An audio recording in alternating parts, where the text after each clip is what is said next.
इस तरह से कुंती कहती है कि हे प्रभु, अगर मेरे ऊपर दुख नहीं आती तो शायद आप मेरे साथ में नहीं होंगे, साथ छोड़ के चले जाते। अरे जब तक यहाँ पर दुख था तो साथ में बने रहे, लेकिन थोड़ा सा सुख पे आया तो आप हमें छोड़ करके जा रहे हैं। भगवान कहते हैं बुआ जी, मुझे जाना तो पड़ेगा, जो आया उसे जाना पड़ेगा, इसलिए तुम मुझसे क्या मांगना चाहती हो मांग लो। तो कुंती ने भगवान से दुख मांगा कि हे प्रभु, अगर आप मुझे कुछ देना चाहते हो तो मुझे दुख दीजिए। भगवान से क्या कोई दुख मांगेगा? इतने भक्त बैठे, जरा हाथ उठा के बताओ, अगर भगवान सामने आ जाए तुम्हारे तो क्या मांगोगे? परीक्षित जी, भगवान अगर तुम्हारे सामने आए तो क्या मांगोगे?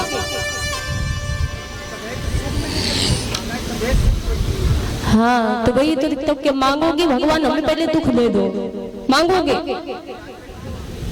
कोई नहीं मांगता। अगर भगवान साक्षात आपके सामने आ जाए ना, तो घर में जिस चीज की कमी होगी आप वो सब मांगने लगोगे कि भगवान हमारा घर नहीं अभी अच्छा बना है, घर बन जाए। भगवान हमारे घर में 4 पहिया की गाड़ी नहीं है तो गाड़ी आ जाए। भगवान मेरे घर में धन दौलत की कमी है तो ये हो जाए। भगवान से कोई ये नहीं कहोगे कि भगवान हमें पहले दुख दे दो, मांगोगे तो? कहने को चाहे भले कह दो हाँ नहीं दुख मांगूंगा, कोई नहीं मांगेगा। हर व्यक्ति सुख चाहता है, दुख कोई नहीं चाहता कि हमारे जीवन में दुख बना रहे। तो भगवान ने कुंती से कहा है बुआ जी, दुख किस लिए?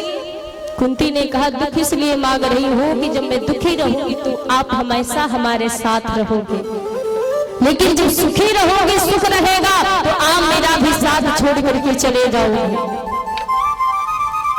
और जब दुख ही रहता है तभी भगवान की याद भी आती, हमेशा भगवान को तो व्यक्ति याद करता रहता है। इसलिए कुंती कहती है कि जब मैं दुख इसलिए मांग रहे हो कि हमेशा आप मेरे पास दौड़े दौड़े चले आओगे। तो भगवान ने कहा और क्या, रोज तुम मुझे बुलाओगी, मैं रोज दौड़ता यहाँ तक आऊंगा तो मैं जाऊंगा ही, तो मैं नहीं जाऊंगा। भगवान ने अपनी बुआ का हाथ पकड़ा और कुंती के महलों की ओर चले जाते रहने लगे हैं। इधर धीरे धीरे समय होते हुआ 5 पांडव परीक्षित जी को राजा बनाते और राजा बना करके 5 पांडव अपनी पत्नी के सहित हिमालय गिरी पर्वत की ओर चले जाते हैं। वहीं पर जाकर के भगवान की भक्ति करते हैं। बोली बाकी हरि लाल की, बोले रामचंद्र भगवान की। जब वहीं पर रह करके भक्ति करते हैं, जो उन्हें भी भगवान से बड़ा प्रेम था। इधर परीक्षित जी राजा बन करके रहते हैं, प्रजा का पालन करते हैं। जो इतने अच्छे राजा हैं उनकी प्रजा में कोई दुखी नहीं था। जो राजा कहते हैं प्रजा को दुख देता है, वैसे राजा को नरक की प्राप्ति होती है, लेकिन जो राजा प्रजा को सुख देता उसे स्वर्ग की प्राप्ति होती है। घोषा में तुलसीदास बाबा ने भी लिखा है कि जाओ जो प्रिय प्रजा दुखोरी और से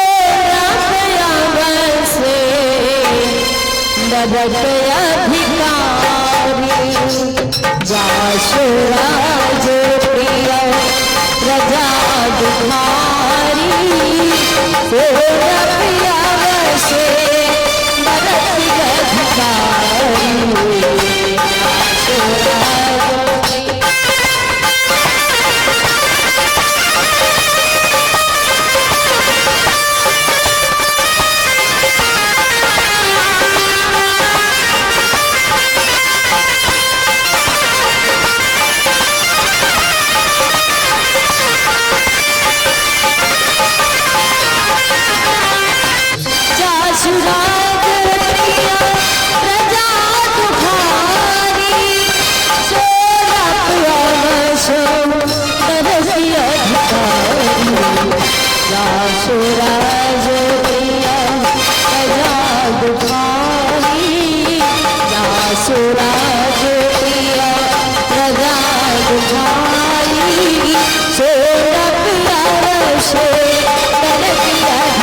नरक अधिकारी।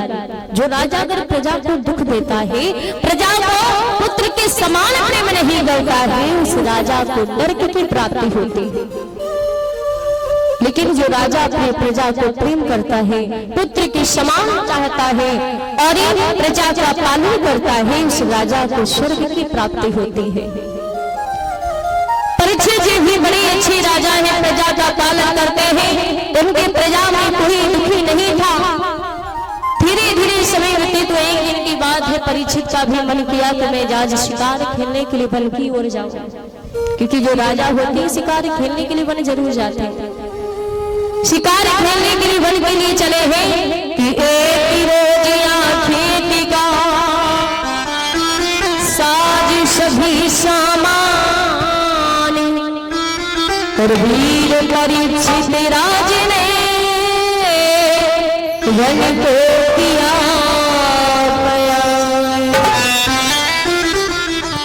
तुरंत घोड़े पर सवार होकर के राजा परीक्षित जी शिकार खेलने के लिए चल देते हैं। और जब वन की ओर शिकार खेलने के लिए जाते हैं, पहुंचे एक बहुत सुंदर सा बगीचा है। एक से एक सुंदर फुलवारियां खिली हैं, भौरे गुनगुना रहे, कोयली कूक रहे हैं, पपीहा पीऊ पीऊ कर रहे हैं। वहां का ये नजारा देख करके परीक्षित जी इतना प्रसन्न हो जाते कि चारों ओर उस वन में घूमने लगे हैं। तब तक देखा क्या है परीक्षित ने कि पृथ्वी रूपी गाय, धर्म रूपी बैल दोनों चिल्लाते हाथ में चले आ रहे, जिनके पीछे काला का रूप चंडाल है, हाथ में डंडा ला करके वो दोनों को पीटता चला रहा था। परीक्षित ने विचार किया कि ये दुष्ट कौन है जो गाय और बैल के ऊपर हाथ उठा रहा। पास में जाते ललकारते हुए कहा, ऐ मूर्ख, तू कौन है? क्या तूने सोच लिया कि यहाँ पर पाप नहीं रहे? पाप का जमाना बीत चुका है। तो कोई ऐसा धनुषधारी नहीं हुआ जो गाय और बैल की रक्षा कर सके। देख मैं उन्हीं के वंश का हूँ जो मैं तुझे जिंदा नहीं छोड़ूंगा।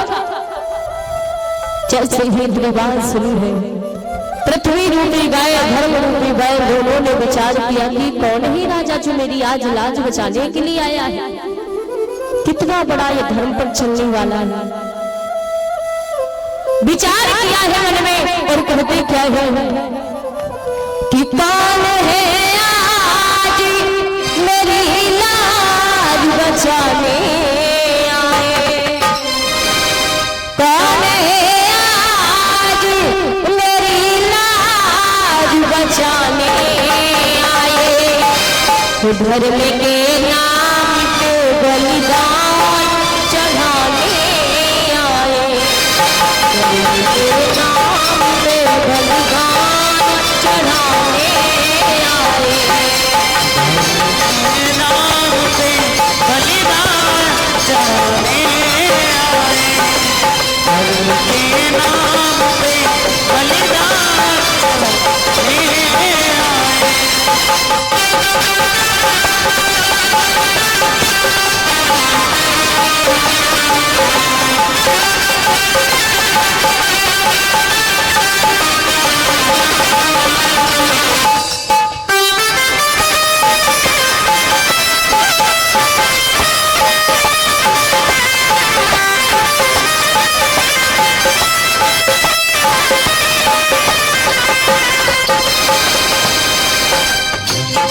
जाति की देश की मर्यादा निभाने आए, जाति की देश की मर्यादा निभाने आए, बोलती नाग को जो पार लगाने आए, बोलती नाग को जो पार लगाने आए, वरुण के नाम पे बलिदान चढ़ाने आए, धर्म के